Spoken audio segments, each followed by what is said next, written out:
On our Good News Wednesday report tonight, help for some birds of prey in trouble because all of this tough winter. Yeah, News 8's Tina Detel takes us inside that rehab effort.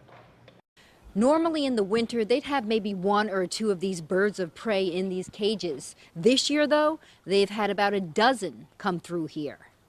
Some now just hanging around, at times upside down, are in a lot better shape than when they arrived. I'd say he's close to 4 pounds. I think he's actually a little fat. Right? So. This barred owl was less than a pound when it came to the Denison Pequotsepos Nature Center in Mystic. It had hurt its wing in search of very elusive food.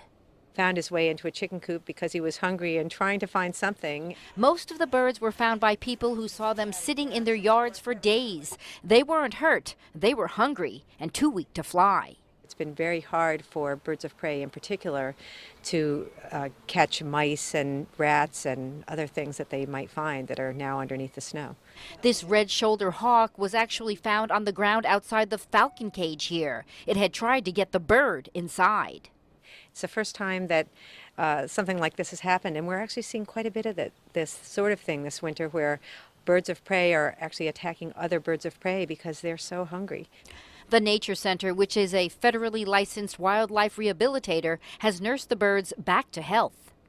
This is the guy that was eating 12 mice a day. But with so many hungry birds, some have had to be sent elsewhere. Just not enough room or food for all of them. They're eating us out of house and home, so we'll be happy to release them back to do their job back in the woods and fields of Connecticut. The birds are expected to be released out into the wild in the next week or so, but of course they want to do so once some of this snow melts because they want to make sure once they get out here, they will be able to find food. In Mystic, Tina Detel, News 8.